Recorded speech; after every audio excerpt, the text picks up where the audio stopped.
O Senhor esteja convosco.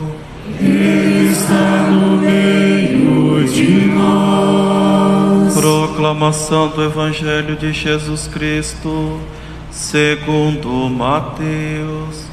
Glória a vós, Senhor.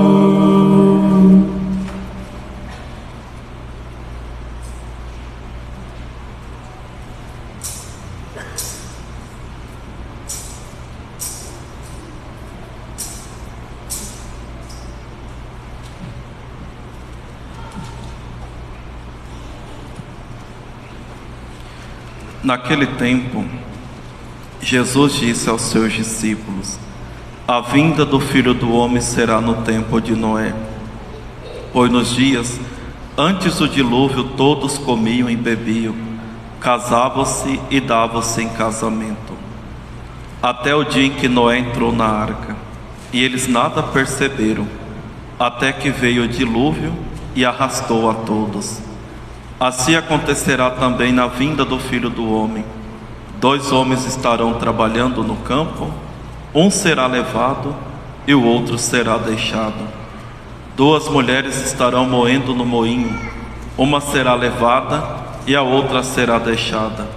Portanto, ficai atentos, porque não sabeis em que dia virá o Senhor. Compreendei bem isso. Se o dono da casa soubesse a que horas viria o ladrão, certamente vigiaria e não deixaria que a sua casa fosse arrombada. Por isso, também vós ficai preparados, porque na hora em que menos pensais, o Filho do Homem virá. Palavra da salvação. Glória a vós, Senhor.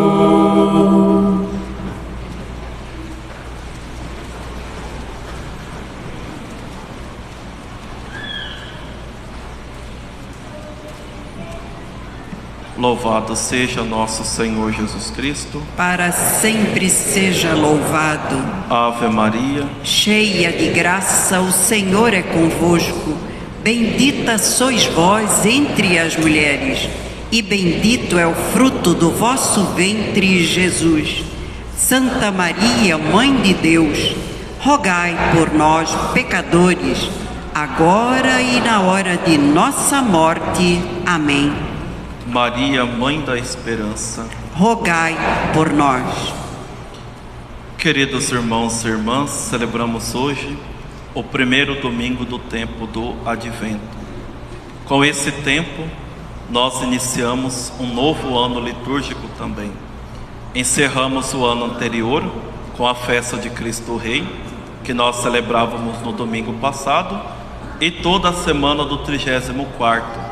Portanto, até ontem, até o meio-dia, digamos assim. E a partir desse domingo iniciamos um novo tempo, esse novo ano litúrgico, que é o ano A, dedicado ao Evangelho de São Mateus.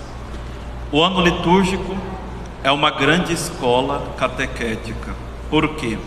Porque no decorrer do ano, pelas leituras bíblicas, pelas solenidades, festas, memórias que nós vamos celebrando, nós vamos meditando os mistérios da nossa salvação, os mistérios que nos salvou.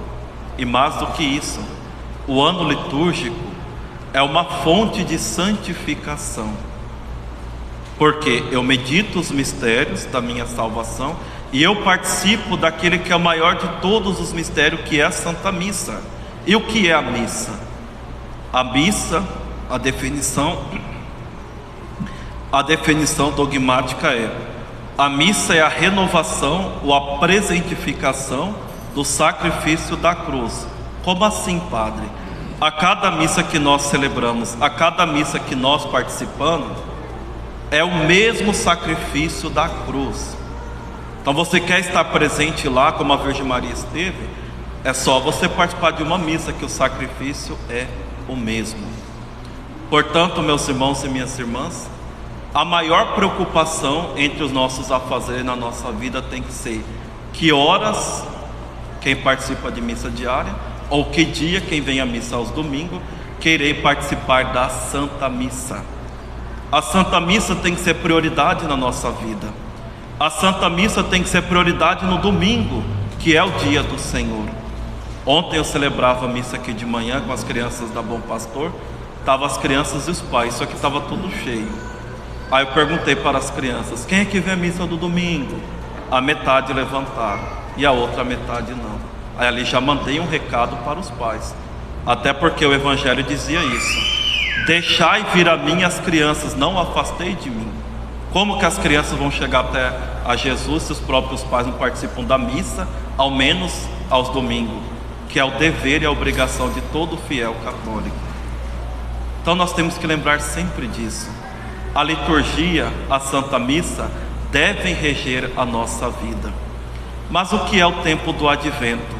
Essa palavra do Advento vem do latim adventus, que significa preparação. Então Advento é o tempo de preparação para o Natal. Se vocês olharem para o ano litúrgico, nós vemos duas grandes festas, que é a Páscoa e a Encarnação, o Natal. E esses dois tempos são tão preciosos que, para ser celebrado, tem um tempo anterior.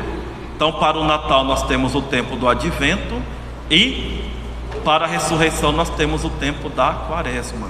Então o Advento é isso, é esse tempo bonito, é esse tempo de esperança, é esse tempo que tem essa belíssima espiritualidade que nos lembra o Natal. E por isso a liturgia nos apresenta alguns símbolos. Primeiro, a cor. Geralmente, para diferenciar da cor da Quaresma, se coloca um roxo um pouco mais claro do que esse roxo que eu estou usando, que é o roxo que está aqui nessas duas credências. E o que simboliza o roxo nesse tempo? Duas coisas: vigilância e sobriedade, que, como nós ouvimos no Evangelho, Advento é tempo de vigiarmos. Depois nós temos a coroa, que é o nosso relógio, litúrgico. À medida que o Natal vai se aproximando, a cada domingo uma vela vai sendo acesa.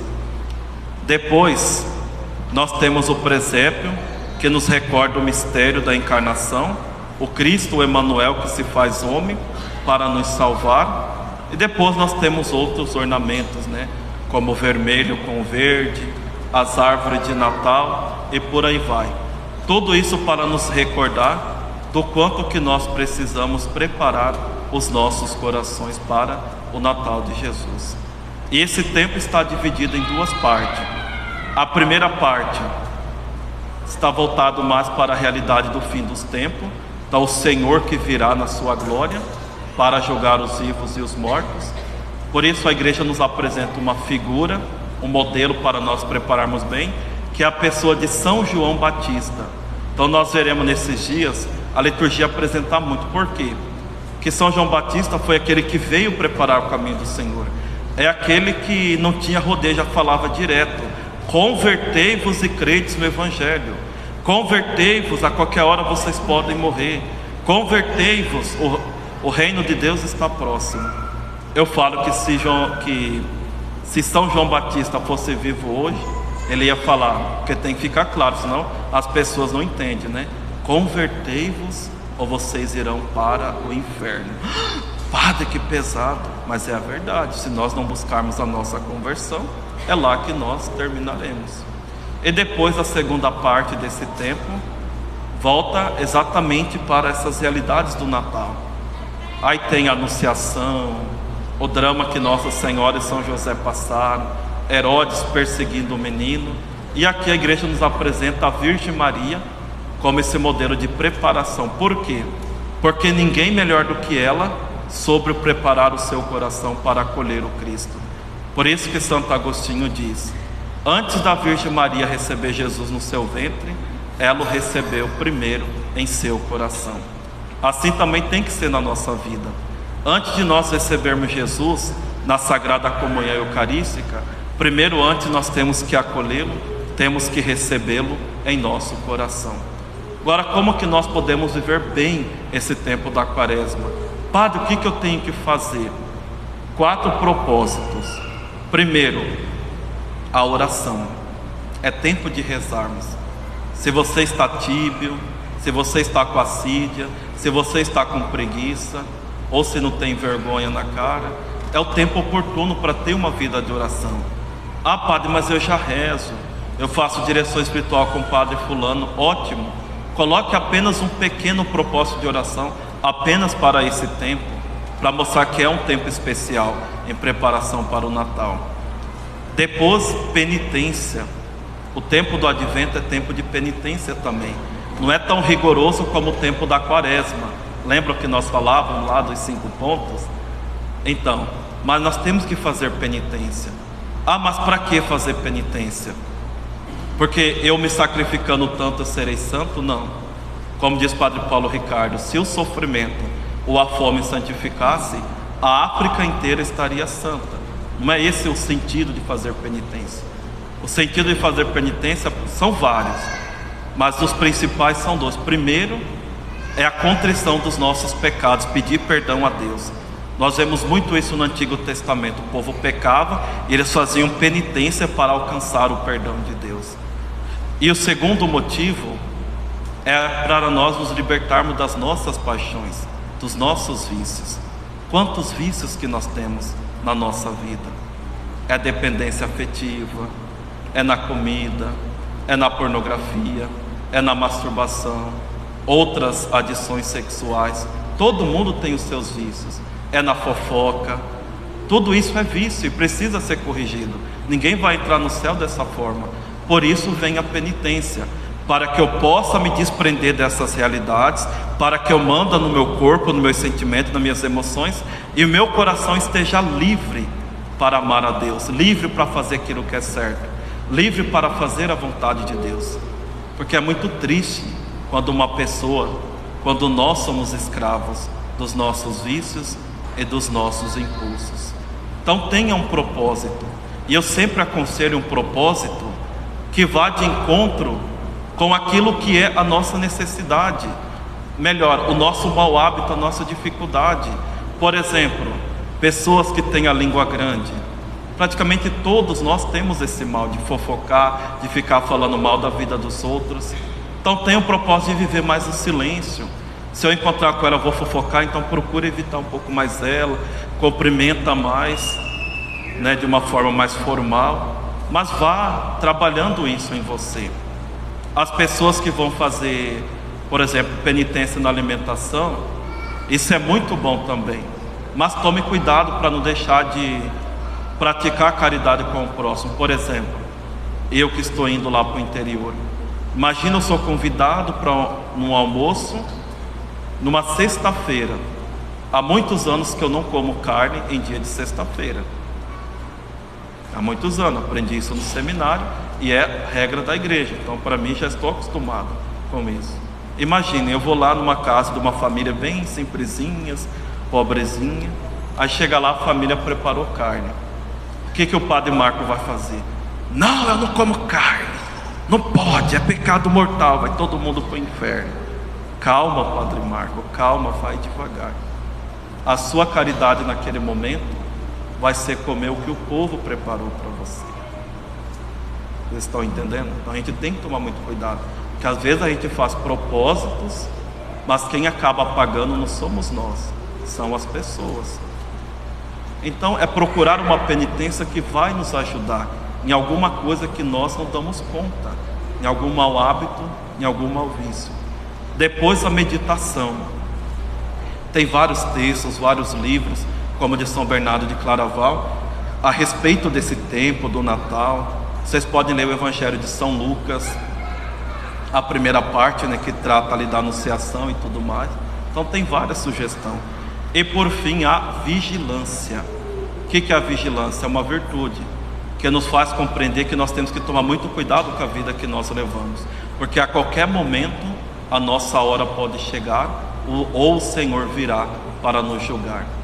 E se eu morrer hoje, será que estarei preparado, confessado, em estado de graça para partir, para me apresentar diante de Deus, no eterno tribunal?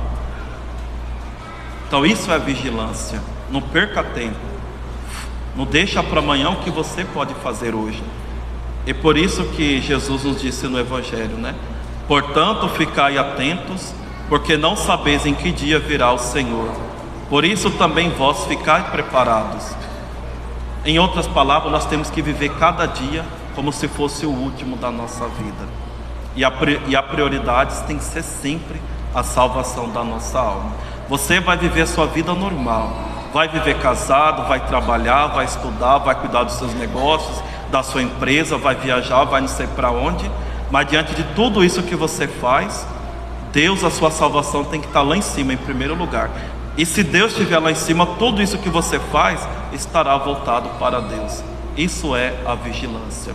Para encerrar, uma pequena citação fantástica do Catecismo da Igreja Católica, parágrafo 2339, diz o seguinte: a alternativa é clara.